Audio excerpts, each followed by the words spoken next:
3টা বছর আমার জীবন থেকে একটা ঘরের ভেতরে কেটে গেল, অথচ যে ছেলেটা আমার নামে মামলা দিয়েছে ওর বাড়ি সিরাজগঞ্জে, ওর নাম নাকি তরবারি সাকিব।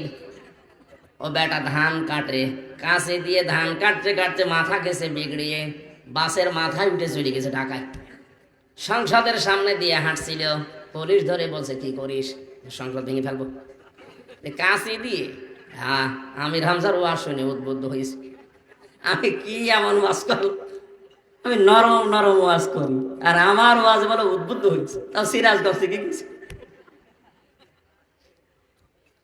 পরে ওরে কাশিমপুরে কারাগারে যে দেখি কি তুমি সেই, বলে হ্যাঁ কি আমার চেনো, আমার কোনোদিন দেখেছো? বলছেন না। আমার নাম বললি কি করে? বলছে হুজুর আমারে বলতে বললো, আমারে বলে দিল যদি আমির হামজা, হারুন স্যার এদের নাম বলিস তোরে ছেড়ে দেব। আমারও ছাড়ে না, আপনারও ছাড়ে না। এই যে বক্তব্য শুনে বোঝা যাচ্ছে পুরাটাই সাজানো। শুধু হামজা না, এরকম হাজারো হামজা। আমি বললাম 100 জনের 70 জন কম হয়ে গেল, আরো বেশি হবে, কিচ্ছু জানে না, আন্দাজে 10 বছর জেল পড়ে আছে। যার ভেতরে কিয়ামতের জবাবদিহি এই আচরণ তৈরি হবে, তার জন্য মুহাম্মদুর রাসূলুল্লাহ হবেন আদর্শ। আর এরকম মানুষ যদি এদেশে 96 ভাগ দরকার নেই, 51 ভাগও তৈরি হয়ে যায়, কেউ কারো নামে মিথ্যা মামলাও দেবে না, মিথ্যা সাক্ষ্য দেবে না। পাশের বাড়ি সলিমদ্দির সাথে রাগারাগি আছে, এজন্য নিজের ছোট মেয়েকে ভিকটিম বানিয়ে ধর্ষণের মামলা দিয়ে সলিমদ্দিরের 5 বছর জেলে রেখে দিয়েছে। এরকম মামলার আসামি বেশি। আমার যতটুকু বিশ্বাস, এটা যদি বাংলাদেশে 100 ভাগ তৈরি হয়ে যায়, যে আমার কিন্তু জবাব দেওয়া লাগবে, এদেশে কিয়ামতের আগে আর মিথ্যা মামলা হবে না। অথচ জেলখানাগুলোতে খোঁজ নিয়ে দেখেন 100 জনের 70 জন মানুষ তার মামলা সম্পর্কে কিছুই জানে না।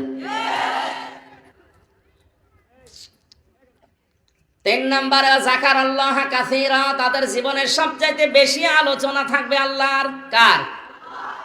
মুসলমানেরা, আপনি নিজের জীবনের সাথে মিলান। 4 দোকানে বসলে আল্লাহর কথা সেই ভাই ভাই বলে, তার চাইতে বেশি কথা বলে আলোচনায় নেতার। আপনি বিশ্ব নবীকে আদর্শ পাবেন না, অথচ নবীজিকে আদর্শ যতক্ষণ পর্যন্ত মানুষ মেনে নিতে না পারবে, ততক্ষণ পর্যন্ত এই লোকটার ঈমান সঠিক হয়নি, ভেঙে গেছে। নবীজি হযরতে ওমরকে ডাক দিয়ে বললেন, এই পৃথিবীতে সবচাইতে বেশি ভালোবাসতে পারবে আমাকে যারা, তারা পরিপূর্ণ ঈমানদার, এমনকি নিজের জানের চাইতেও। হযরত ওমর নিজের দিকে চিন্তা করে বলেন, হে রাসূল, আমার মনে হচ্ছে আমার ছেলে মেয়ে, স্ত্রী পুত্র, ধন সম্পদ, টাকা পয়সার চাইতে আপনাকে আমি ভালোবাসি বেশি, কিন্তু আমার জীবনের চাইতে বেশি না। কারণ আমার জানের উপর আমার একটা মায়া আলাদা আছে। নবীজির সামনেই তো ছিলেন, দিলেন ধমক, ওমর এখনো পরিপূর্ণ কামেল মুমিন হতে পারোনি।